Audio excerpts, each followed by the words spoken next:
merasakan penyertaan Tuhan setiap harinya dalam hidup kita. Mari sama-sama kita bersatu dalam doa. Bapa dalam surga, terima kasih Tuhan Yesus buat kebaikan-Mu, buat penyertaan-Mu, dan buat kasih setia-Mu ya Bapa. Jika kami masih ada sampai hari ini, semua hanya karena anugerah-Mu dalam hidup kami. Terima kasih Tuhan Yesus, hari ini kami mau datang kepadamu Tuhan, bawa rasa syukur kami Tuhan, karena Engkau selalu baik dalam hidup kami. Terima kasih Tuhan Yesus, terima kasih ya Bapa. Terima kasih Tuhan, kami datang kepadamu, bawa rasa syukur kami Yesus. Terima kasih Tuhan, oh Yesus, Engkau baik. I am here because of your grace. I am here because of your love, Lord Jesus. I am so thankful for your grace abounds to me. I am here because of your grace. I am here because of your love, Lord Jesus. I am so thankful for your grace abounds to me. Thank you, Jesus, Jesus, Jesus. Thank you, Jesus. It's only by your grace that I can live today. Forever I will praise your name. Thank you, Jesus, Jesus, Jesus. Thank you, Jesus. It's only by your grace that I can live today. Forever I will praise your name. Ini setiap kamu yang mau bersyukur Tuhan. I am here because of your grace. I am here karena kasih-Mu dalam hidup kami Tuhan, Lord Jesus. Kami berterima kasih kepadamu ya Bapa. Sama-sama nyatakan I am here. I am here because of your grace. I am here because of your love, Lord Jesus. I am so thankful for your grace abound. Sama-sama nyatakan thank you Jesus, Jesus, Jesus. Thank you Jesus. It's only by your grace that I can live today. Forever I will praise. Katakan thank you Jesus.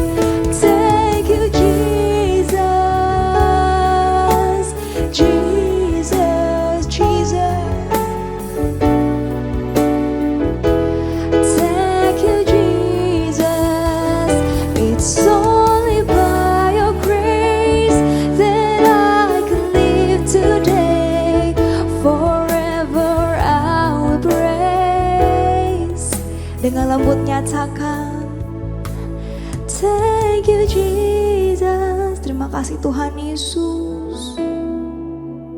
Thank you Jesus, Jesus. Thank you Jesus. It's only by your grace that I can live today. Forever I'll praise. Thank you Jesus. Thank you Jesus. Terima kasih Tuhan Yesus buat kasih setiamu dalam hidup kami Tuhan. Thank you Jesus. It's only by your grace that I can live today. Forever I will praise your name. Forever I will praise your name Jesus. Forever I will praise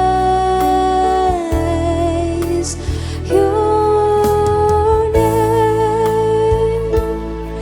Terima kasih Tuhan, kami bersyukur.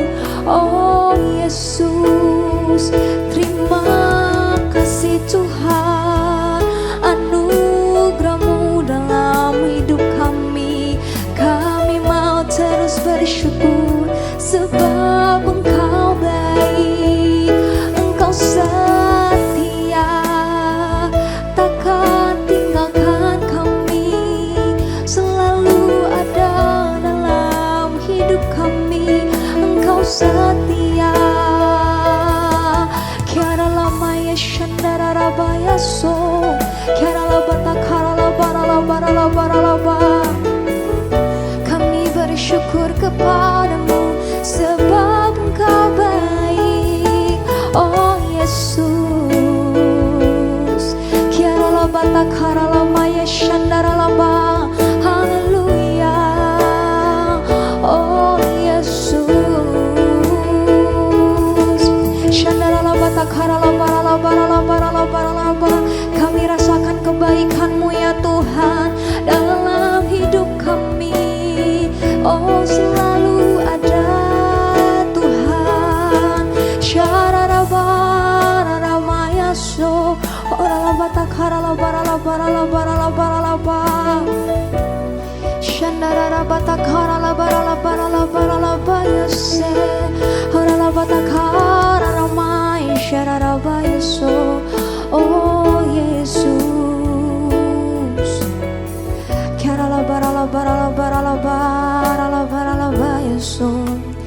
sebab kami rasakan kasih-Mu dalam hidup kami Tuhan. Kami rasakan penyertaan-Mu ya Bapa. Terima kasih buat setiap berkat, buat setiap anugerah-Mu dalam hidup kami Tuhan. Terima kasih Tuhan Yesus buat kasih-Mu yang tak pernah berkesudahan dalam hidup kami Tuhan. Terima kasih Tuhan Yesus. We thank you Lord, thank you Jesus. Amen.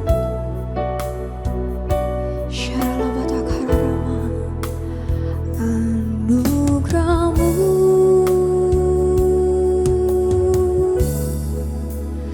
anugerah-Mu, semua karena anugerah-Mu, bukan karena kekuatanku.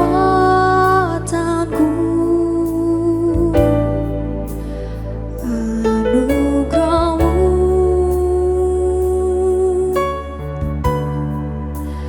anugerah-Mu Tuhan, kasih dan sayang-Mu, sumber kekuatan bagiku. Dengan tangan yang terangkat nyatakan anugerah-Mu Tuhan, anugerah-Mu, semua karena anugerah-Mu.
Shalom, terima kasih atas GBI PRJ yang sudah memberikan kesempatan pada saya pada hari ini. Perkenalkan, nama saya Dr. Gorga, saya dokter spesialis obstetri dan ginekologi di Rumah Sakit Bunda dan Morula IVF. Pada hari ini saya akan membahas tentang gangguan kesuburan atau yang dikenal dengan infertilitas ya pada pria dan wanita. Oke, jadi apa sih infertilitas itu? Jadi infertilitas itu nama lainnya adalah gangguan kesuburan ya istilahnya. Jadi ketidakmampuan satu pasangan untuk mendapatkan kehamilan setelah melakukan hubungan seksual yang teratur selama 1 tahun dan tanpa kontrasepsi. Ya, jadi guidelines-nya itu mengatakan hubungan suami istri yang baik itu frekuensinya 2-3 kali dalam seminggu. Nah, infertilitas itu atau gangguan kesuburan kita bagi menjadi 2. Ya, ada yang primer dan ada yang sekunder. Dikatakan primer kalau terjadi pada pasangan yang belum pernah punya anak sebelumnya, ya, jadi udah setahun menikah dengan hubungan seksual yang teratur, ya, tanpa kontrasepsi, belum juga hamil. Kemudian yang sekunder bila terjadi pada pasangan yang sudah pernah punya anak sebelumnya. Oke. Nah, angka kejadian infertilitas ini cukup tinggi ya, jadi ada 10 hingga 15%. Kalau kita lihat di survei total populasi Indonesia itu di tahun 2016 261 juta jiwa dengan pasangan usia suburnya 36,9 juta jiwa. Jadi gangguan kesuburan itu ada 4-6 juta. Jadi termasuk lumayan banyak ya angka kejadian dari infertilitas ini. Nah, jadi peluang hamil ya, kenapa kita harus menunggu setahun? Karena biasanya di 1 tahun pertama itu 85% pasangan akan hamil. Ya. Kemudian di tahun kedua hanya naik 7%, jadi 90% kemungkinan hamilnya. Jadi secara umum, makanya kita menunggu setahun. Bila sudah menikah setahun, dengan frekuensi hubungan seksual yang teratur, dan tanpa kontrasepsi, belum hamil juga, nah sebaiknya perlu berkunjung ke dokter untuk menilai apa permasalahan. Jadi jangan menunggu lebih dari setahun, takutnya ada permasalahan yang tidak diketahui, lama-kelamaan akan semakin bermasalah nantinya, tidak tertangani dengan baik. Nah, tapi tidak semua juga pasangan harus menunggu setahun dulu baru ke dokter atau cek. Nah, biasanya kalau pada pasangan suami istri yang usia istrinya mungkin lebih dari 35 tahun ya, menikah misalnya di usia 35 tahun atau 36 tahun, nah sebaiknya tidak perlu harus menunggu setahun. Kenapa? Karena cadangan telur itu turun signifikan, terutama di usia 35 tahun ke atas, seperti itu. Kemudian kalau misalnya pada istri ada gejala masalah siklus haid, ya, haid yang tidak teratur, haid yang terganggu, tidak perlu menunggu sampai setahun. Atau pernah ada riwayat penyakit, contohnya pernah cek ada kista coklat, atau ada mioma, tumor, dan lain-lain, itu tidak perlu harus menunggu sampai setahun. Nah, ini kita lihat tabelnya ya, jumlah cadangan telur ya. Jadi sel telur itu pada saat lahir ya, pada wanita itu akan lama-lama akan menurun ya jumlahnya. Dan kita tahu optimal fertility rate-nya itu di usia paling subur itu di usia 18 sampai 28 tahun. Nah, kemudian di usia 30 tahun ke atas itu akan menurun tuh jumlah cadangan telur dan juga kesuburannya. Nah, penyebab infertilitas atau gangguan kesuburan itu tidak hanya melulu permasalahannya hanya pada wanita. Jadi pria juga menyumbang angka yang sama. Jadi dikatakan dari pria ada 40%, pada wanita 40%, keduanya ya, combine pria dan wanita 10%, dan yang paling penting ada unexplained. Kadang-kadang sudah dicek semua, masih normal, tapi juga ada permasalahan sulit untuk hamil, itu sekitar 10%. Jadi kita nggak bisa juga menyalahkan selalu pada pasangan itu selalu di wanita ya, karena pria juga perlu dicek dan untuk dinilai apakah ada masalah atau enggak. Ya, kemudian penyebab infertilitas pada wanita. Kebanyakan itu terjadi karena gangguan ovulasi. Jadi ovulasi itu ada proses pelepasan sel telur ya, sel oosit ya, dari indung telur yang kemudian nanti dibuahi oleh sperma, kemudian dia akan masuk kembali ke dalam rahim untuk menempel setelah menjadi embrio. Nah, kebanyakan gangguan ovulasi ini 85%-nya karena PCOS, ya. Jadi polycystic ovarian syndrome. Biasanya ini gejalanya haidnya jarang, ya. Kadang bisa 2 bulan sekali haidnya, ya nggak teratur. Nah, itu perlu dicek untuk memastikan diagnostiknya apakah PCOS atau enggak. Kemudian ada faktor saluran tuba. Kita tahu saluran tuba ini yaitu saluran yang tempat pertemuan nanti antara sel telur dan sperma.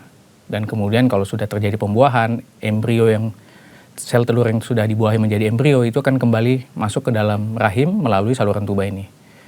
Nah, bisa aja terjadi infeksi, keputihan yang berulang, yang tidak tertreat dengan baik, itu bisa menginfeksi saluran tuba yang membuat saluran tuba menjadi buntu. Nah, ini juga salah satu faktor yang lumayan banyak penyebab infertilitas pada wanita. Kemudian ada gangguan pada rahim, seperti adanya mioma uteri, ya, tumor jinak di dalam rahim, atau adenomiosis, atau bahkan ada polip, ya, itu juga bisa menyebabkan permasalahan. Kemudian ada juga 15%-nya unexplained, ya, jadi dia dilihat semua normal, ya, tapi tetap ada permasalahan susah hamil. Kemudian penyebab infertilitas pada pria. Biasanya bisa terjadi dari varikokel, ya. Kita tahu kalau varikokel itu ada varises di saluran testisnya, ya. Di testisnya itu ada varises yang bisa menyebabkan gangguan pada produksi sperma.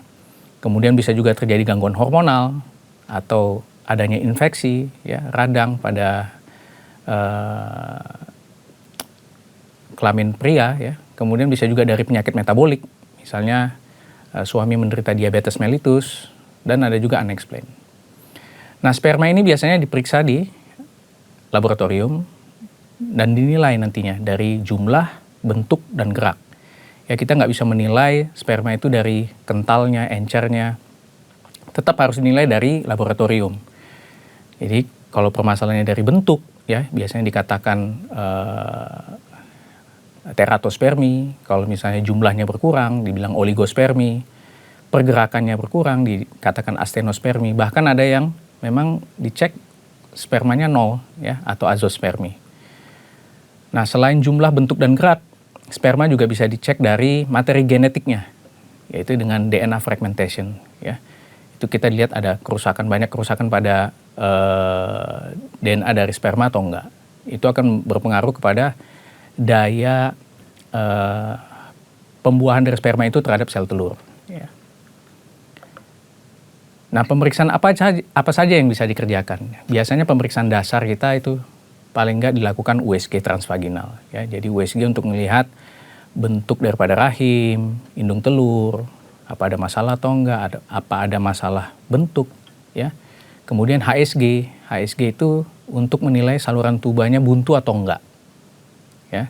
Karena kita perlu tahu kalau misalnya buntu, artinya sperma dan sel telur akan tidak bisa bertemu secara natural. Kemudian analisa hormonal, karena dari hormonal ini kita bisa juga tahu nih penyebab misalnya gangguan haidnya kenapa, apa haid yang tidak teratur, atau kenapa sel telurnya tidak bisa membesar, gitu. Kemudian ada cadangan telur, ya. Cadangan telur ini bisa dinilai biasanya dari USG, ya, atau dengan pemeriksaan lab yang memeriksa AMH, ya. Ya, jadi kita tahu cadangan telur ini semakin meningkat usia, jumlah cadangan telur juga semakin menurun, ya, sehingga peluang keberhasilan hamil juga akan semakin turun. Kemudian pemeriksaan sperma, ya, kita tahu tadi sebelumnya analisa sperma dan DNA fragmentasi indeks atau DFI. Nah, faktor risiko apa saja sih yang menyumbang terjadinya infertilitas pada pasangan suami istri? Yang pertama, faktor risiko dari pola hidup, ya, dan pola makanan. Contohnya seperti kebiasaan alkohol atau merokok. Kita tahu itu akan menurunkan kualitas sperma dan juga telur pada wanita. Dan bahkan kalau dilakukan pada saat ibu hamil, itu ada risiko terjadinya cacat pada bayi. Kemudian dari faktor pekerjaan pada pria, ya, contohnya chef atau koki itu yang pokoknya intinya yang membuat testis atau skrotum itu terpapar panas, ya. Kemudian hindari mengantongi HP ya di saku celana karena bisa terjadi radiasi yang menyebabkan kualitas sperma kurang baik. Hindari memakai celana ketat, dan biasa juga pada pria ataupun wanita yang bekerja di pabrik yang berisiko terpapar bahan kimia atau radiasi. Itu juga bisa menyebabkan gangguan dari jumlah sperma, bentuk sperma, ya, dan juga kualitas telur. Kemudian berat badan. Ya, kita tahu wanita yang obesitas ya, atau BMI-nya lebih dari 29, cenderung itu butuh waktu lebih lama untuk mendapatkan kehamilan. Demikian juga dengan pria. Jadi sebaiknya sih jaga berat badan, jangan obesitas. Target sebaiknya sih BMI-nya itu di bawah 25 ya. Kita tahu normal body mass index itu 18,5 sampai 24,9. Nah, wanita yang obesitas biasanya erat hubungan dengan PCOS yang tadi saya katakan, penyebab paling sering itu gangguan ovulasi, di mana paling sering gangguan ovulasi itu terkait dengan PCOS. Nah, kabar baiknya dengan menurunkan berat badan itu bisa mereverse permasalahan pada PCOS dan kadang-kadang bisa hamil sendiri secara natural. Gangguan haidnya juga kembali normal ya. Jadi penting untuk merubah modifikasi pola hidup dan juga berat badan untuk meningkatkan peluang hamil. Kemudian olahraga. Nah, olahraga ini yang ringan sedang itu dikatakan dapat meningkatkan fertilitas ya, meningkatkan keberhasilan hamil karena akan meningkatkan aliran darah dan juga status antioksidan. Tapi kalau olahraganya terlalu berat, itu juga dapat menurunkan kesuburan. Contohnya misalnya olahraga pada sepeda ya, terutama pada pria ya, lebih dari 5 jam per minggu ya, ataupun pada wanita yang aerobik ya, lebih dari 5 jam per minggu itu bisa juga menyumbang permasalahan pada kualitas sperma dan kualitas telur. Nah, peran nutrisi ini penting ya, selain tadi pola hidup ya, pola makanan juga penting. Nutrisi ini penting untuk pria dan wanita. Nah, nutrisi ini penting untuk memelihara kesehatan sel telur dan sperma, kemudian membangun fondasi kesehatan saat hamil dan bayi yang dikandung, mengurangi resiko terjadinya keguguran, dan juga memberikan manfaat kesehatan jangka panjang. Jadi penting modifikasi pola hidup dan juga pola makan. Sebaiknya pilih makanan yang sehat ya, kurangi junk food, fast food. Jadi nutrisi yang baik itu bisa menyumbang untuk membantu kesuburan. Terutama yang tinggi asam folat ya, vitamin B, ya, zinc, selenium, omega 3 atau DHEA, vitamin D3, vitamin C dan E dan kalsium. Ya, hindari makanan cepat saji atau yang manis-manis atau yang karbohidrat yang berlebih ya, karena akan menyebabkan BMI akan naik atau obesitas ya. Dan perbanyak buah dan sayuran. Nah, pilihan tata laksana itu sebenarnya tergantung kasus yang sangat individual. Jadi memang penting untuk mengidentifikasi apa sih masalah pada pasangan ya, apa sih masalah pada pasangan suami istri yang kalau kita bisa tahu dengan baik, dengan cepat, teridentifikasi dengan baik, itu kita bisa memilih opsi yang paling tepat juga dengan kondisi masing-masing pasangan. Ya. Misalnya kalau misalnya gangguan ovulasi, ya kita bisa pertama langsung memberikan pemicu ovulasi misalnya. Tidak harus langsung loncat ke inseminasi ataupun bayi tabung. Seperti itu. Nah, jadi program hamil ini biasanya dia terbagi dua ya, ada yang alami ataupun dengan bantuan. Nah, kalau yang alami ini biasanya kita lakukan koitus yang terjadwal. Jadi kita tahu siklus haidnya misalnya, kita sudah tahu berapa lama siklus haidnya, apakah 28 hari atau 30 hari, kita bisa mengidentifikasi nanti kapan sih kemungkinan masa suburnya. Ya, baru kita jadwalkan untuk kapan untuk perhubungannya. Kalau dengan bantuan, kita biasanya membantu dengan induksi ovulasi, ya, jadi memberikan obat-obatan untuk memperbesar sel telur, seperti itu. Kemudian inseminasi yang nanti kita bahas ya, dan juga bayi tabung atau IVF. Nah, program hamil alami itu jadi berhubungan itu disesuaikan pada masa subur. Kita bisa tracking ya, kapan masa subur dengan menggunakan tes kesuburan. Atau bahkan kita dengan USG kita bisa tracking sel telur. Ya, kapan sel telur yang besar, kapan dia subur, baru kita jadwal untuk berhubungan. Nah, ini biasanya kita bisa lakukan kalau siklus haidnya normal, atau cadangan sel telurnya masih normal ya, spermanya juga normal, ya artinya jumlah jumlah sperma harus cukup, pergerakannya juga harus baik, dan bentuknya juga harus oke. Karena kalau ada permasalahan, misalnya jumlahnya sangat sedikit, dan pergerakannya juga kurang baik, itu akan susah sperma untuk membuahi sel telur. Kemudian saluran tubanya juga harus normal, soalnya kalau dia buntu, ya itu tadi nggak akan bisa ketemu antara sperma dengan sel telur. Kemudian kalau dengan bantuan ya, dengan teknologi reproduksi berbantu, kita bisa lakukan dengan induksi ovulasi contohnya. Jadi bisa kita berikan obat-obatan untuk mematangkan sel telur hingga akhirnya ovulasi ya, atau terlepasnya sel telur. Ya. Nah ini biasanya kita lakukan kalau ada gangguan ovulasi, cadangan telurnya juga normal, sperma normal, saluran tubanya normal, dan juga rahimnya normal. Nah biasanya kita bisa lakukan ini 3-6 kali. Nah, tapi kalau misalnya 3-6 kali belum juga berhasil hamil, biasanya kita harus naik ke tahap berikutnya. Nah, kemudian ada teknik yang dinamakan inseminasi intrauterin. Jadi, inseminasi ini perbedaannya dengan bayi tabung, dia sperma yang dicuci. Jadi, kalau inseminasi ini, sperma akan dipilih, ya, dipilih yang terbaik, ya, dengan pergerakan yang baik, nanti akan disemprot ke dalam rahim. Ya, setelah dicuci, dipilih yang baik, dimasukkan ke dalam rahim pas dalam keadaan masa subur, seperti itu. Ya, sehingga akan meningkatkan angka keberhasilan karena sperma sudah berada dekat dengan sel telur, tinggal bagaimana sperma itu membuahi sel telur, seperti itu. Nah, kemudian ada bayi tabung atau IVF. Nah, kalau bayi tabung ini perbedaannya kita akan mengambil telur, ya, kemudian kita akan mengambil sperma, nanti di laboratorium sperma akan diinjeksi ke dalam sel telur. Nah, kemudian akan dilihat pertumbuhan daripada pertemuan antara sperma dan sel telur. Setelah menjadi embrio ini yang dimasukkan ke dalam rahim, seperti itu. Jadi dia melewati berbagai rintangan ya. Sebelumnya kan kalau sperma dia harus masuk dulu lewat vagina, masuk ke dalam rahim. Kalau dia bertahan terus melewati sel tuba, saluran tuba, dan kemudian membuahi sel telur. Tapi kalau pada bayi tabung itu dilangkai semua, seperti itu. Nah, untuk pembedahan, ya, misalnya terjadi kasus-kasus seperti miom atau kista, ya, pembedahan minimal invasif juga bisa menjadi salah satu pilihan ya. Untuk mengangkat miom misalnya kita bisa lakukan tindakan laparoskopi misalnya.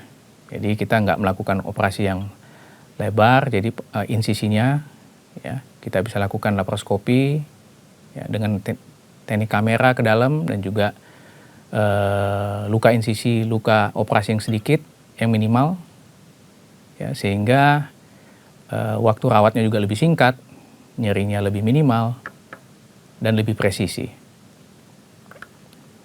Ya, ini juga ada tindakan histeroskopi, misalnya ada polip ya, polip di dalam rahim, itu bisa dilakukan tindakan histeroskopi.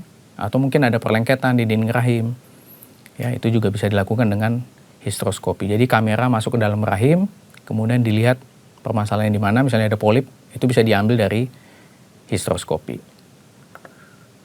Nah, tindakan robotik juga ada, ya robotik mungkin lebih seperti mirip-mirip dengan laparoskopi, cuman dia bisa lebih presisi dan juga pergerakan tangannya itu bisa lebih akurat, sehingga harapannya hasil dari operasi juga lebih maksimal.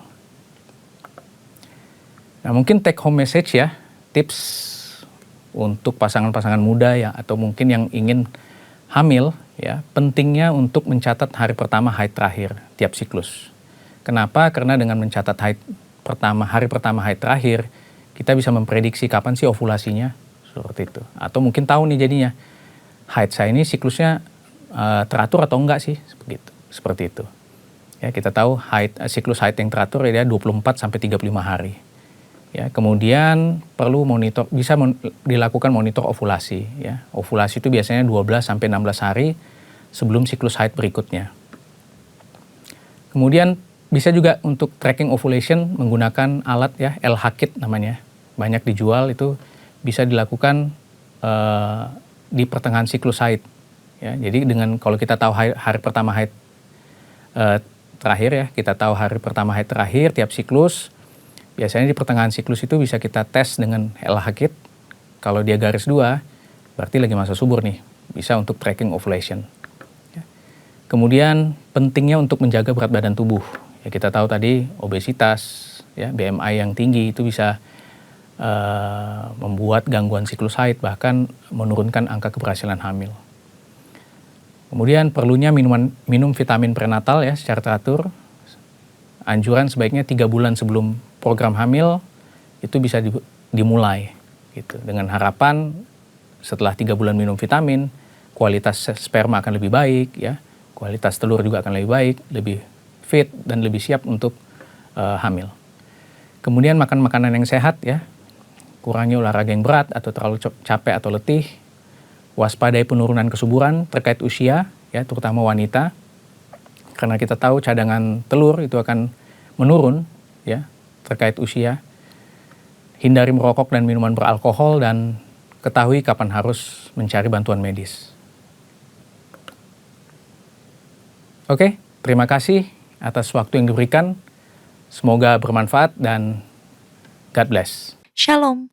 Gembala dan seluruh pengerja GBPRJ CK7 serta Jemaat Tuhan mengucapkan terima kasih kepada Dr. Georgia Ujung SPOG yang telah memberkati kita semua melalui penyampaian penjelasan perihal gangguan kesuburan infertilitas pada pria dan wanita. Tuhan Yesus memberkati dokter dan keluarga berlimpah-limpah. Amin. Berikut kami sampaikan beberapa pengumuman. Ibadah minggu depan tanggal 3 November 2024 pukul 7, 9, dan 11.30 waktu Indonesia Barat dilayani oleh Pendeta Johan Lumaindong. Pukul 16.30 waktu Indonesia Barat dilayani oleh Pendeta Rubin Ong. GBPRJ Mandarin pukul 9 waktu Indonesia Barat dilayani oleh Pastor Alan Low. Ibadah raya disertai dengan ibadah King's Kid, ibadah anak berkebutuhan khusus, Little Blessing Toddler, sekolah minggu, Joshua Generation Kids Church English Service, Junior Church Indonesian Service, 316 Youth English Service, dan 2 PM Service. Sehubungan dengan ibadah ucapan syukur 27 Anniversary and Christmas Celebration of GBPRJ pada hari Minggu 8 Desember 2024 dengan tema Christ for All yang diadakan 4 kali ibadah yaitu pada pukul 8, 11, 14, dan 17 waktu Indonesia Barat. Bagi jemaat yang memiliki KKJ mendapatkan prioritas utama untuk dapat booking tiket via website www.gbprj.org mulai pada hari Selasa 5 November 2024 pukul 10 waktu Indonesia Barat.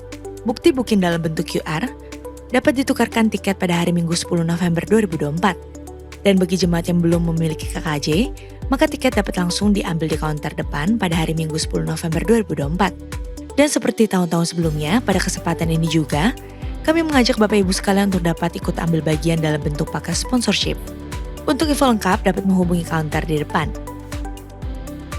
Unit pelayanan jemaat akan mengadakan baptisan air secara onsite pada hari Sabtu 9 November 2024 pukul 8 waktu Indonesia Barat. Bagi Bapak Ibu yang ingin dibaptis harap segera mendaftarkan diri. Pendaftaran dibuka mulai tanggal 27 Oktober sampai dengan 4 November 2024 secara online via www.gbprj.org atau di counter sekretariat ibadah onsite masing-masing cabang.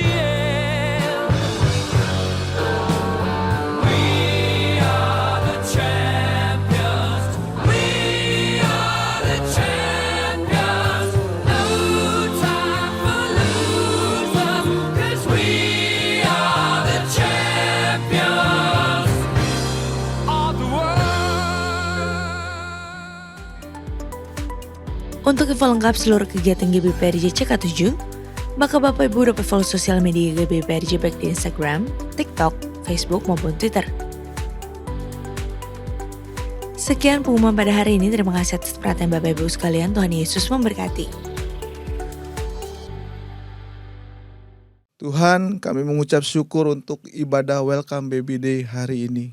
Semua boleh berlangsung dengan baik, dan kami juga diberkati oleh pengetahuan tentang seputar gangguan kesuburan pada pria dan wanita yang disampaikan oleh hamba-Mu, Dr. Gorga Ujung. Tuhan, berkati hamba-Mu yang telah menyampaikan firman Tuhan, berkati kesehatannya, keluarganya, profesinya, dan pelayanannya dengan berlimpah-limpah. Saat ini juga Tuhan, berkati para pasangan suami istri yang sedang mengikuti ibadah Welcome Baby Day hari ini. Tuhan memberkati para suami, jadikan imam, raja, dan nabi di dalam rumah tangganya. Tuhan juga memberkati kesehatannya dan pekerjaannya. Apapun yang dia kerjakan, Tuhan buat berhasil. Dan para suami juga terus mendukung dan support kepada istrinya, sehingga tidak ada lagi rasa cemas dan khawatir pada saat bersalin. Tuhan, berkati para istri yang sedang hamil. Tuhan memberkati kandungannya, dan setiap ilmu yang didapatinya dapat diterapkan kepada calon bayi di kandungannya. Dan Tuhan memberikan kekuatan saat melahirkan supaya semua boleh berjalan dengan lancar. Tuhan cukupkan segala sesuatu yang dibutuhkan. Tuhan juga memberkati bayi yang ada di dalam kandungannya dalam keadaan sehat, normal sampai pada saat kelahiran. Semua boleh berjalan dengan lancar. Tuhan, kami mengangkat tangan kami untuk gembala sidang kami Pak Niko dan gembala CK7 Bapak Dr. Yanto. Tuhan berkati kesehatannya dan pengembalaannya.